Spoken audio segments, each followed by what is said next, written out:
The signal appeared on Monitor 3 at exactly 2:17 a.m. Mary Collins had been staring at screens for 6 hours straight, her eyes burning from the strain.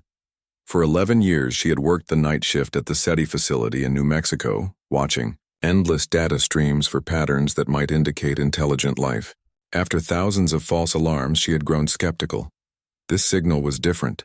It pulsed in perfect mathematical sequences, prime numbers, then the value of pi to 30 decimal places, then the atomic structure of hydrogen. No natural phenomenon could produce such patterns. "Greg," she called to her colleague dozing in the corner chair. "Greg, wake up, I think we found them." Within hours, the facility buzzed with activity. Scientists in rumpled clothes analyzed the signal coming from somewhere near the Andromeda Galaxy. Government officials arrived by helicopter. The signal contained more than mathematical constants. It included diagrams, symbols, and what appeared to be a language primer. Across the globe, linguists and cryptographers worked around the clock to decipher the message. After 3 weeks, they understood enough to recognize it as an invitation. The aliens called themselves the Zilari, representatives of the Galactic Confederation of Advanced Species. They had been observing Earth for centuries and deemed humans ready for first contact. They proposed sending a diplomatic vessel to Earth within 6 months. In the Oval Office, President Laura Wilson met with her national security team. "Are we sure this isn't a threat?" she asked, tapping her pen against the thick report on her desk. General Alan Forrester shook his head. "The message contains no weapon signatures or threatening language. Every indication suggests peaceful contact." "Still," said Defense Secretary Patricia Gomez, "we should prepare contingencies." President Wilson nodded. "We will. But if they wanted to harm us with their level of technology, they could have done so already. I believe this is the moment humanity has been waiting for. Proof we're not alone." She made the decision. America would lead Earth's response to the aliens. With international cooperation, NASA became the focal point of preparations. After heated debate, officials agreed that Earth should send a representative aboard the alien vessel as part of the exchange. Candidates were screened from military and scientific communities worldwide. Major Ethan Powell didn't expect to be selected. At 34, he had an impressive but not extraordinary record. Air Force Academy graduate, test pilot, combat experience in 2 conflicts, and a master's degree in aerospace engineering.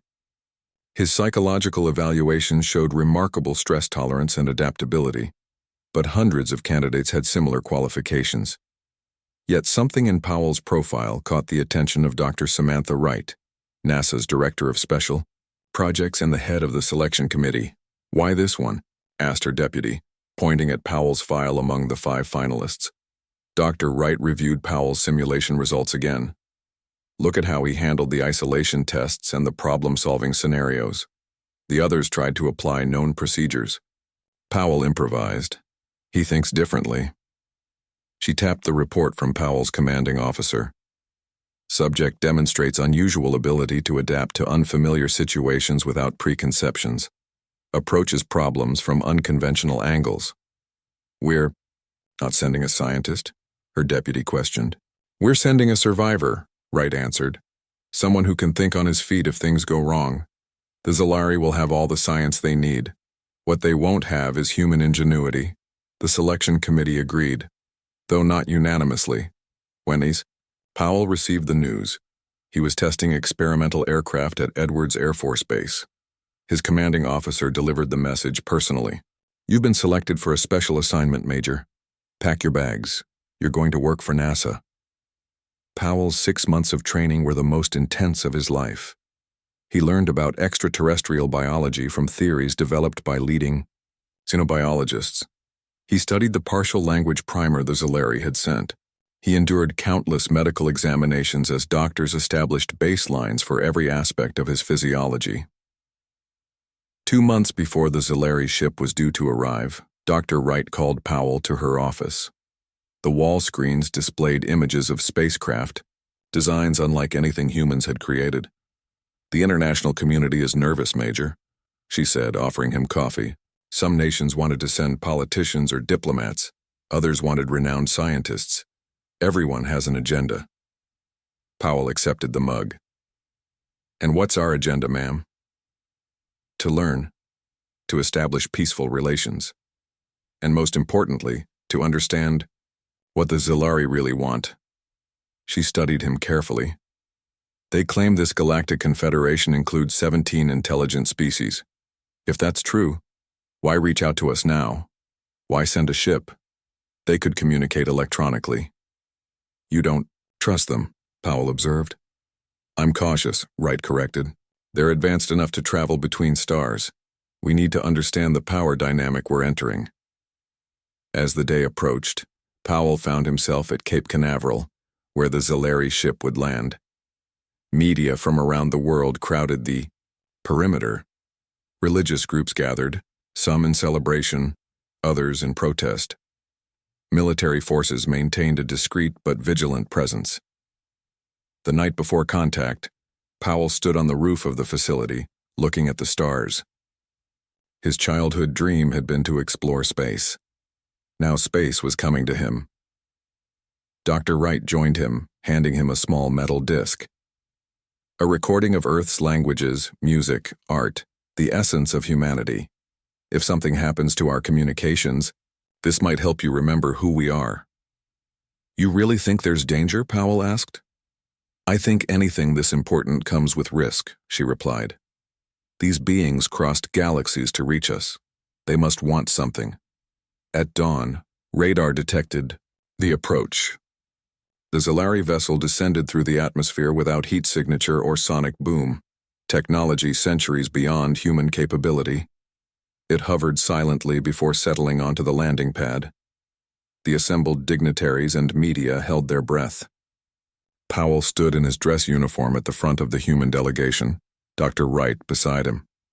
The ship's hull shifted, creating an opening where no door had been visible. Light spilled out, temporarily blinding the cameras. A figure emerged, tall and slender with iridescent blue skin that rippled slightly with each movement. Its forearms moved with fluid grace. Where a human would have a face, it had a sensory cluster of what appeared to be eyes of different sizes. I am Ambassador Zeltar of the Zilari, it said in perfect English, the words emerging from a small device at what might be its throat. On behalf of the Galactic Confederation of Advanced Species, I extend greetings to humanity. Powell stepped forward as rehearsed. On behalf of Earth, we welcome you. I am Major Ethan Powell, selected to accompany you as humanity's representative. The alien's upper eyes focused on Powell with an intensity that made him suppress a shiver. Excellent, said Ambassador Zeltar. We have much to show you, Major Powell. Your species has long been of interest to us. As Powell prepared to board the vessel that would take him to the stars, he couldn't shake Dr. Wright's words of caution. The Zilari had crossed galaxies to reach Earth. What did they truly want from humanity? The journey into the unknown had begun. The inside of the Zilari ship Eternal Harmony looked nothing like the spacecraft Powell had trained in. No sharp angles, no visible controls, just smooth, flowing surfaces that glowed with soft blue light. As he followed Ambassador Zeltar through the corridors, Powell fought to keep his expression neutral despite his amazement. Your quarters have been adapted for human physiology, Zeltar explained, gesturing with one of his forearms. Science Officer Nima will be your primary contact during our journey. Powell nodded, mentally cataloging every detail. The air carried a faint scent like cinnamon and ozone. The floor beneath his boots gave slightly with each step, absorbing shock. A smaller Zilari approached them. Its skin had more green tones than the ambassador's blue. Science Officer Nima, Zeltar said. This is Major Ethan Powell of Earth. Nima's sensory cluster focused on Powell. Fascinating. I have studied human biology for many cycles, but this is my first direct interaction. Welcome aboard, Major Powell. Powell extended his hand out of habit, then realized the gesture might be meaningless to the aliens. To his surprise, Nima reached out with a slender arm and mimicked the handshake. We have observed this greeting ritual, Nima said. My understanding is that it originated as a way to show one was not carrying weapons. That's right, Powell said, impressed. You've studied us closely. Of course, Zeltar interjected. The Confederation studies all developing species. Your adaptability is particularly noteworthy. Powell's quarters resembled a hotel room more than a spaceship cabin. It had a bed, a desk, and what appeared to be a bathroom. The walls displayed images of Earth landscapes that shifted every few minutes. Rest now, Nima said. Tomorrow we begin your orientation. After the aliens left, Powell placed his duffel bag on the bed and removed a small device Dr. Wright had given him. It looked like a normal watch but contained sensors to record environmental data and his biological responses. He placed it on his wrist, took a deep breath, and tried to process the reality that he was now traveling through space on an alien vessel. The next morning, if the concept of morning applied in space, Powell met Nima in what the aliens called the knowledge chamber. It resembled a classroom with a large screen covering one wall. We will begin with basic communication protocols, Nima said. Though you speak English and I use a translator, understanding nuance is important. What followed was not just language instruction, but a series of exercises that Powell gradually realized were tests. Nima would present problems, some logical, some ethical, some physical, and observe his responses. Powell remembered Dr. Wright's suspicions and wondered what the Zilari were really looking for. During one session, Nima presented a puzzle involving geometric shapes that needed to be arranged in a specific pattern. This typically takes juvenile, Zilari 3 attempts to solve, Nima explained. Powell studied the shapes, saw the pattern, and solved it on his first try. Nima's skin rippled in what Powell had come to recognize as surprise. Impressive. Your spatial reasoning exceeds our models. As days turned into weeks, Powell established a routine. Mornings with Nima, afternoons exploring the permitted areas of the ship, evenings recording his observations for the report he would eventually deliver to Earth. The ship had 5 levels he was allowed to access. The crew numbered 32 Zilari, plus representatives from 3 other species. A tall, thin being called a Meverax, 2 stocky, fur-covered Draxians, and a gelatinous entity named Zal that communicated through color patterns on its translucent surface. Powell learned that the journey to the GCS headquarters on Nexus Prime would take 3 months. The ship traveled through what Nima called fold space, a concept Powell struggled to grasp even with his engineering background. 2 months. Into the journey, Powell's patience with being treated like a specimen was wearing thin. The tests had become more invasive, including physical endurance trials that left him exhausted. Your species can endure significant gravitational forces, Nima noted after one such test. Most Confederation species would lose consciousness at levels you find merely uncomfortable. Glad to hear I'm exceeding expectations, Powell said dryly. That night, Powell couldn't sleep. Something about the ship felt different. The ambient light dimmer, the hum of the engine slightly off-key. He was considering calling Nima when the lights flickered and went out completely. Emergency lighting came on seconds later, bathing his quarters in red. A voice came through the ship's communication system in the Zilari language, too fast for Powell to understand with his limited knowledge. Powell left his quarters to find several Zilari rushing through the corridors. He caught Nima's attention. What's happening? He asked. Power fluctuation in the main drive, Nima explained hurriedly. Nothing to concern yourself with. Please return to your quarters. Instead, Powell followed at a distance as Nima and other crew members made their way to what he presumed was engineering. The door was open, revealing a scene of confusion. The Zilari moved around a central column of swirling energy that flickered ominously. Powell watched as they attempted various solutions, their movements becoming increasingly frantic. From what he could gather, a regulator had failed, causing cascade failures throughout the system. The ship shuddered.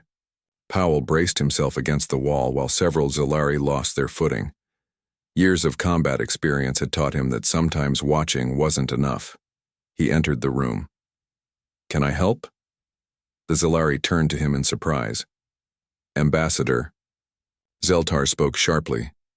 This area is restricted. Return to your quarters immediately. I have engineering experience, Powell said calmly. Sometimes a fresh perspective helps. The ship shuddered again, more violently this time.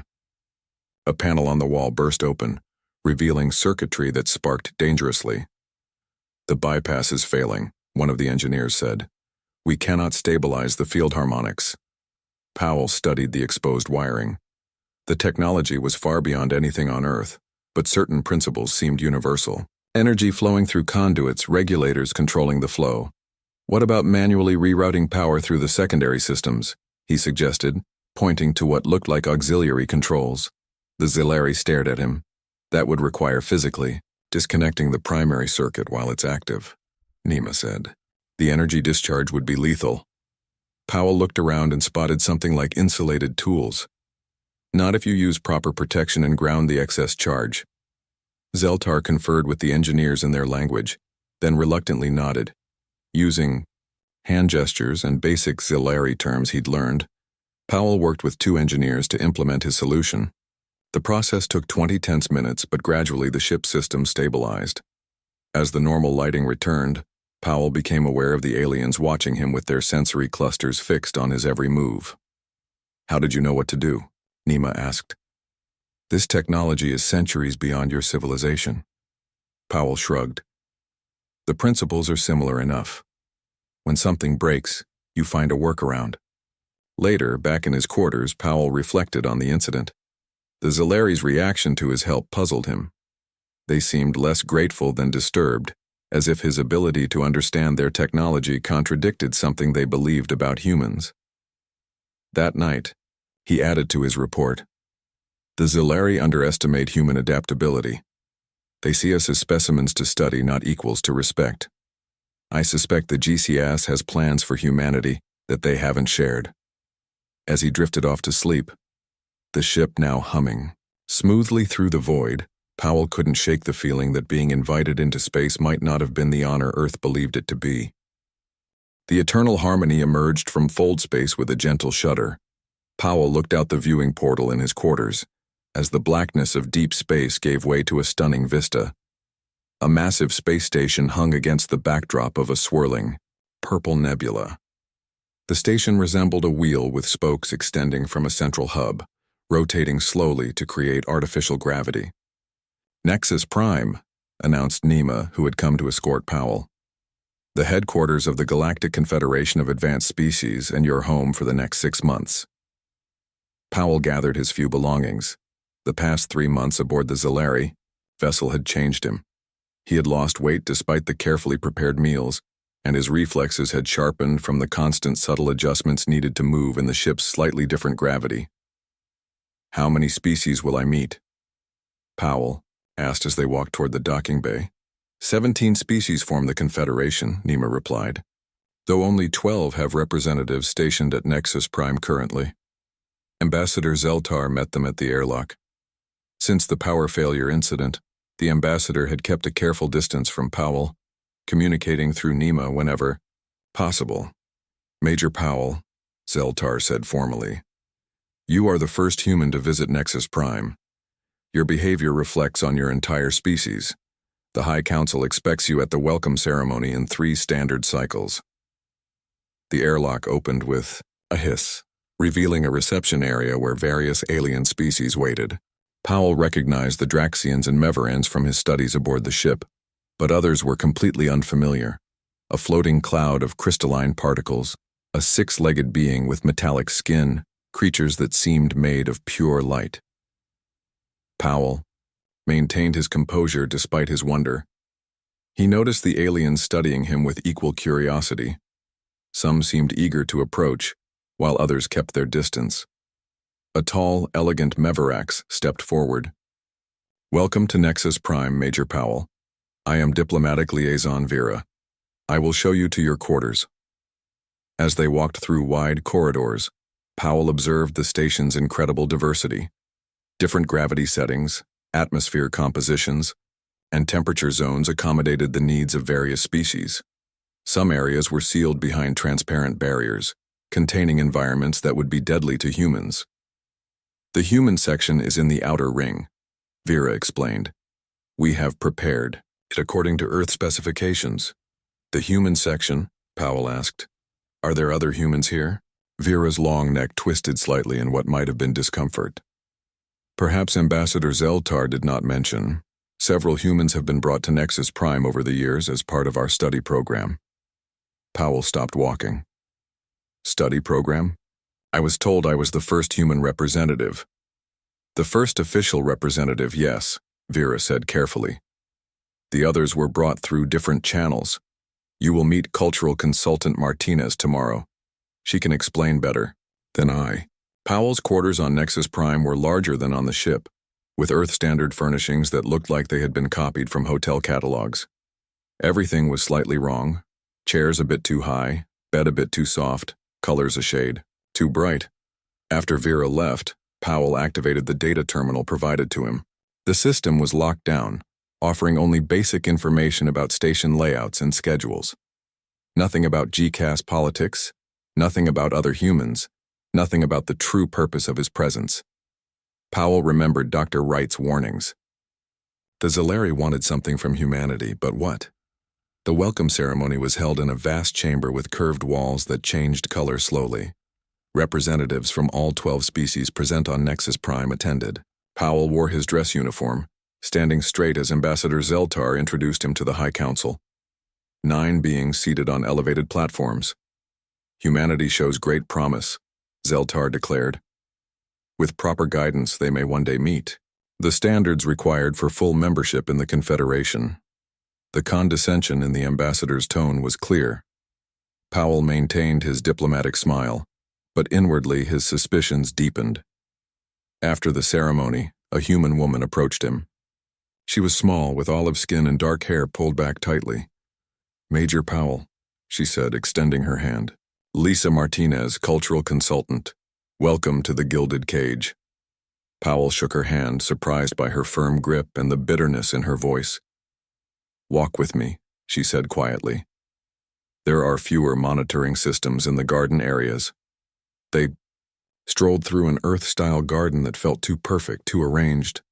The roses had no thorns, the grass never needed cutting. I've been here for 2 years, Martinez explained once they reached a small fountain that created enough noise to mask their conversation. I was told I was participating in a cultural exchange program. The truth is more complicated. What truth? Powell asked. Martinez looked around before answering. The GCAS has been studying Earth for centuries. I've seen the restricted files. They've taken humans throughout history, always making sure we're never missed. Testing us, measuring us, trying to understand what makes us different. Different how? We adapt faster than any species they've encountered. We solve problems in ways they don't expect. We survive conditions that should kill us. Martinez dipped her fingers in the fountain water. They're fascinated by us, but they're also afraid.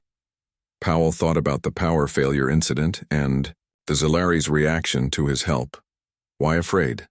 Most GCAS species evolved slowly, cautiously. They believe proper development takes thousands of years of careful planning. Martinez looked directly at him. Humanity went from horse-drawn carriages to nuclear weapons in less than 2 centuries. That terrifies them. Powell processed this information. So I'm not here as Earth's representative.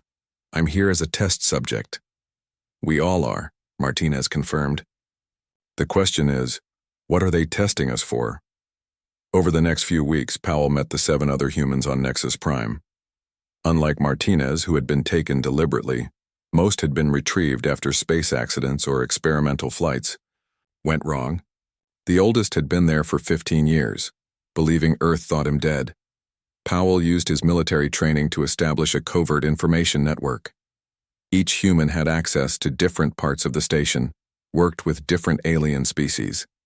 By sharing observations, they began to form a clearer picture of the GCS's true agenda. The breakthrough came when Martinez, who worked in the cultural archives, managed to copy classified files to a data chip. She slipped it to Powell during their regular garden meetings. Security protocols are designed to detect unauthorized access, not unauthorized duplication, she explained. They never expected a primitive human to understand their systems well, enough to exploit them. That night, Powell reviewed the stolen data in his quarters. The files contained centuries of observations about Earth, including controlled interventions to slow technological development. The GCS had deliberately sabotaged human progress when it threatened to advance too quickly. More disturbing were the faction reports. The GCAS was divided on what to do about humanity. The Zalari advocated controlled integration, allowing humans limited technology under strict supervision. The Draxians wanted Earth quarantined, preventing further expansion. The Meverans saw humans as potential soldiers in their border conflicts with non-Confederation species. None saw humans as equals. All saw them as resources to be managed. Powell sat back and closed his eyes. Everything Dr. Wright had feared was true. The so-called cultural exchange was a facade. Earth wasn't being welcomed to the galactic community. It was being assessed for exploitation. As he prepared for bed, Powell noticed a small blinking light on his communication console. Someone was trying to contact him through an unauthorized channel. He hesitated, then accepted the connection. A distorted voice came through. "Major Powell, we need to meet. There are things about the Confederation you must know, things that affect Earth's survival." "Who is this?" Powell asked. "Someone who believes humans deserve better than what the GCAS plans for you. Come to Maintenance Shaft 7B tomorrow at Station Midnight. Come alone." The communication cut off.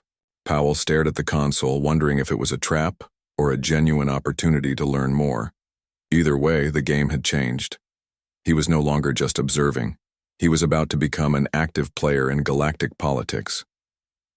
Powell moved through the dimly lit corridors of Nexus Prime with practiced caution.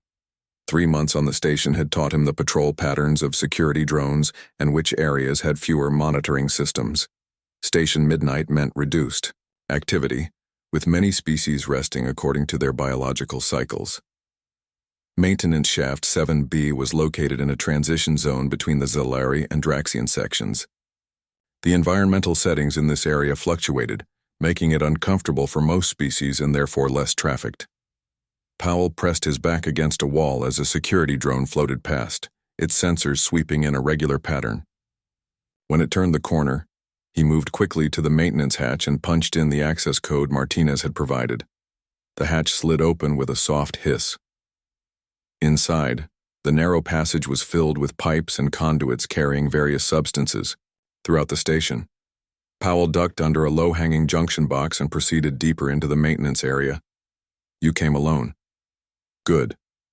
The voice came from the shadows ahead. A figure stepped forward. Not human, but not Zalari either. It was one of the Meverans, tall and thin with gray skin that seemed to absorb light rather than reflect it. 4 elongated fingers tapped nervously against its leg. "I am Seren, assistant to the Meverax delegate," it said. "What I am doing risks my position and possibly my life." Powell remained cautious. "Why take that risk for a human you don't know?" "Because what is happening to your species happened to mine 5,000 years ago." Serene's large, pupilless eyes blinked slowly. "The GCS found us, studied us, determined our potential, and then guided our development along paths that served their interests, not ours." Serene removed a small device from a hidden pocket and activated it. A holographic display appeared between them, showing a star map. 3 days ago, a Krell scout ship was detected at the edge of your solar system. Powell tensed. "Who are the Krell?" "A species not part of the Confederation. Aggressive, expansionist, technologically advanced." Seren manipulated the hologram, zooming in on a red-highlighted region of space. "They control this territory and have been in conflict with the GCAS for centuries." "Why would they be interested in Earth?" "Because the GCAS is interested in Earth." Seren's voice took on a bitter tone. "The Krell monitor GCAS activities closely. They've noticed the increased attention to your system." Powell studied the map, committing it to memory. "Have the Zalari informed Earth about this threat?" "No. The High Council decided not to alarm humans with information you are not ready to process." Seren made a gesture that Powell interpreted as disgust. In truth, they fear that knowledge of an external threat might unite your planet and accelerate your development. The implications were staggering. Earth remained unaware and vulnerable while alien factions debated its fate. There's more, Seren continued. Tomorrow, the High Council votes on the Human Management Protocol. The Zalari faction proposes technological restrictions to ensure humans remain dependent on GCS guidance for at least 5 centuries. Powell's jaw tightened. Management protocol? They talk about us like we're livestock. To many in the Confederation, that is essentially what you are, a promising but primitive species to be shaped for their benefit. Serene deactivated the hologram. The council meeting is restricted, but as a recognized representative, you have the right to observe. I suggest you exercise that right. After leaving Seren, Powell sought out Martinez. He found her in the cultural archives cataloging Earth artifacts the GCAS had collected over centuries. They have Leonardo da Vinci sketches that no one on Earth knows exist, she said, leading him to a secure room. Ancient technologies that disappeared mysteriously. They've been taking our heritage and studying it while pretending to be our saviors. Powell shared what he had learned from Seren. Martinez's expression grew darker with each detail. A vote on our future without our input, she said bitterly. Classic GCAS arrogance. We need to get this information to Earth, Powell said. Martinez shook her head. All communications are monitored. The moment we try to warn Earth about the Krell or the GCAS plans, they'll stop us. Then we need leverage, Powell decided. Something that makes them need us more than we need them. The next day, Powell attended the High Council session, taking the observer seat allocated to him. The chamber was arranged in concentric circles, with the 9 council members on the innermost ring. Various delegates and officials filled the outer rings according to their status. Ambassador Zeltar presented the Human Management Protocol to the council. The proposal included technology transfer restrictions, cultural guidance programs, and limited human expansion beyond Earth. Humanity's aggressive growth must be channeled constructively, Zeltar argued. Without proper oversight, they could develop in dangerous directions, as we've seen with other species. Powell noticed several council members nodding in agreement. The Draxian counselor, however, seemed agitated. The Zalari proposal is too permissive, the Draxian argued, fur bristling. Humans should be contained to their home system until they demonstrate stability over at least 20 generations. The debate continued, with various factions presenting their views of humanity's proper place. None suggested equal partnership. All assumed the right to decide Earth's fate. Powell sat quietly, recording everything on the small device Dr. Wright had given him months ago. His military training kept his expression neutral despite his growing anger. The council was about to vote when alarms blared throughout the station. The chamber's main display activated, showing multiple ships emerging from fold space near Nexus Prime. Krell Battlefleet, announced a Zalari officer who rushed into the chamber. 7 warships approaching at attack speed. The council erupted. In chaos, security protocols activated, sealing the chamber. The Krell had never attacked Nexus Prime directly before. It was supposed to be too well defended. How did they penetrate our early warning systems? Demanded the head counselor. The answer came moments later when secondary explosions rocked the station. The main display flickered, showing damage to the defense grid. Nexus Prime's automatic systems were failing, compromised from within. Cyber attack, reported the security chief. They implanted malware through the scout ship we detected days ago. Our systems are being locked out one by one. Powell watched as the highly advanced GCAS leadership crumbled into confusion. Their hierarchical command structure, normally so efficient, became a liability as communication channels failed and subordinates waited for orders that couldn't be transmitted. The station shuddered from another impact. The lights flickered. In the dim emergency lighting, Powell looked around at the aliens who had so confidently planned to manage humanity's future. Now they couldn't even manage their own defense. Powell stood up, decision made. He caught Martinez's eye across the chamber and gave her a slight nod. She nodded back, understanding. It was time to show the GCAS what humans could really do, not as test subjects, not as primitives to be guided, but as survivors who thrived on exactly this kind of chaos. As the station's artificial gravity fluctuated from another hit, Powell moved toward the emergency protocols station. If the GCAS wouldn't treat humans as equals, he would prove their worth in the most direct way possible, by saving the very people who had planned to control them. The Krell attack was about to teach the Galactic Confederation their biggest mistake, underestimating human adaptability when everything was on the line. Chaos filled the council chamber as another explosion rocked Nexus Prime. The station's lights flickered between normal and emergency power. Council members shouted over each other, their carefully constructed protocols falling apart under real danger. Powell moved with purpose toward the emergency systems panel. Years of military training had prepared him for crisis situations. He caught Martinez's eye across the room, and she quickly joined him. "The station defense grid is completely down," Martinez said, checking a data terminal. "The Krell have locked out all automatic responses."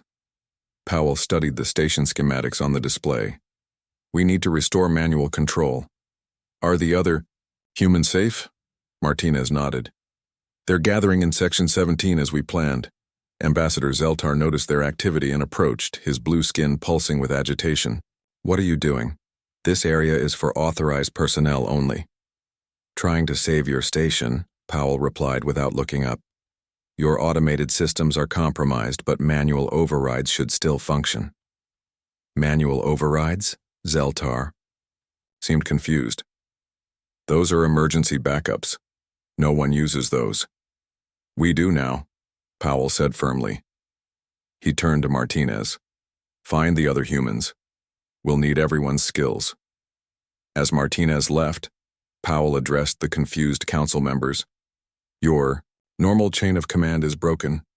The Krell have shut down your communications and automated defenses, but they can't shut down people making decisions on the spot." The head counselor, an ancient Zilari with deep blue skin, approached. "What do you propose, human?" "Divide the station into sectors. Put someone in charge of each sector with authority to make immediate decisions. Restore manual weapons control. Organize evacuation of non-essential personnel to the inner hub." Powell spoke with the confidence of someone who had faced combat. "And let me coordinate with the other humans on board. We're used to thinking under pressure." The council members looked at each other uncertainly. The station shook from another impact. "We have no choice," the head counselor decided. "Proceed." Within minutes, Powell had organized the humans into teams. Gary Wilson, a former Navy engineer who had been on Nexus Prime for 5 years, led a group to repair critical power junctions. Martinez took 3 others to secure life support systems. Powell himself worked with the station's security forces to organize defense against Krell boarding parties. The Krell had breached the outer sections of the station. They were tall reptilian creatures with natural armor plating and advanced weapons. Their strategy relied on technology and overwhelming force rather than adaptability. Powell organized mixed teams of humans and aliens to defend key junctions. The Draxians, with their natural strength, formed the front line. The quick-moving Mevarans served as scouts. Even the Zilari, normally administrators rather than fighters, found roles supporting the defense. "They expect us to rely on automated defenses," Powell explained to his team. "So we'll use tactics they won't expect. Simple, direct human tactics." In the Environmental Control Center, Martinez made a critical discovery. The Krell were vulnerable to certain atmospheric conditions that humans and most GCS species could tolerate. "We can flood the breached sections with high oxygen content," she told Powell over the emergency comm system. "It won't hurt our defenders, but should disorient the Krell." "Do it," Powell ordered. The strategy worked. Krell boarders found themselves struggling to function in the modified atmosphere. The defense teams pushed back, securing one section after another. In engineering, Wilson made an equally important breakthrough. The Krell shut down our main power grid, but they missed the auxiliary generators. We can reroute power to the weapon systems through maintenance conduits. 4 hours into Kamskyo, the tide began to turn. With manual weapons control restored, Nexus Prime's defense turrets came back online one by one. The Krell, expecting easy victory against disabled systems, found themselves facing organized resistance. Ambassador Zeltar found Powell at a defensive checkpoint. The Zalari's usual composure had vanished, replaced by something like respect. Your people have accomplished in hours what our protocols would have required days to implement, Zeltar admitted. We underestimated human adaptability. Powell nodded but didn't have time for conversation. Have your scientists figured out how to purge the Krell virus from your main systems? Yes. Once we understood the approach you suggested, looking for patterns rather than specific code signatures, we isolated the intrusion. Zeltar's skin rippled with what Powell had come to recognize as embarrassment. The Council wishes to speak with you when this crisis ends. 3 more hours passed. Before the Krell fleet finally retreated, they had expected an easy victory against disabled defenses and instead met fierce organized resistance. The damage to Nexus Prime was substantial but repairable. More importantly, casualties had been minimized by quick action and improvised solutions. 1 week later, Powell stood before the High Council again. This time he wasn't in the observer's seat but addressed them directly from the speaker's position. All 8 humans on Nexus Prime stood with him. The head counselor spoke, formally. The Galactic Confederation of Advanced Species acknowledges the vital role humans played in defending Nexus Prime. Without your intervention, losses would have been catastrophic. Powell nodded but remained silent. He had not come to accept thanks.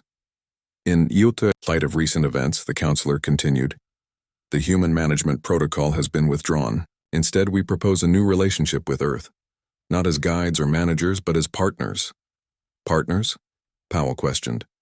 Just days ago, you were planning to restrict our development for centuries. The Draxian counselor's fur bristled. We were wrong. Recent events have demonstrated that different evolutionary paths can lead to valuable adaptations. Your species solves problems differently. We're not interested in being junior partners, Powell stated clearly. Earth deserves full membership status with the same rights as founding species. Murmurs spread through the chamber. What Powell proposed was unprecedented. No species had ever joined the GCAS as a full member without centuries of preparation. Seren, the Mevaran who had warned Powell about the Krell, spoke up from the delegates section. I support the human proposal. Perhaps it is time for the Confederation to evolve beyond its own rigid thinking. The debate lasted for days. In the end, a compromise was reached. Earth would be granted associate membership with a pathway to full status within 50 years, not the 5 centuries originally planned. More importantly, the GCAS agreed to share complete information about the galaxy with Earth, including potential threats like the Krell. The practice of secretly studying humans would end. All humans on Nexus Prime would be recognized as official representatives of Earth, not research subjects. 2 months later, a GCAS diplomatic vessel arrived at Earth carrying Powell, Martinez, and the other humans from Nexus Prime. They brought, with them, knowledge, technology, and a new understanding of humanity's place in the galaxy. Dr. Wright met Powell at the landing site. Her face showed both relief and vindication. You are right to be cautious, Powell told her as they walked toward the waiting officials. They were studying us, managing us, but that's changed now. Because of what you did, Wright noted. Powell shook his head. Because they finally understand what humans really are. Not primitive, not simple, just different. We solve problems. Differently, adapt differently. He looked up at the stars, now knowing what waited out there.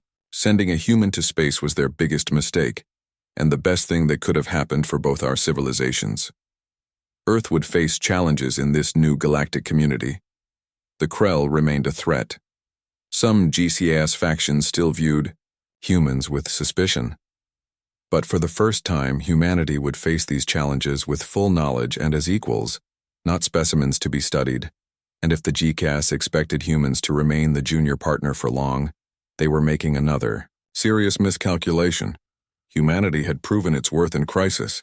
Earth was coming to the stars not as a student, but as a force that would reshape the galaxy in ways the ancient species of the Confederation could hardly imagine.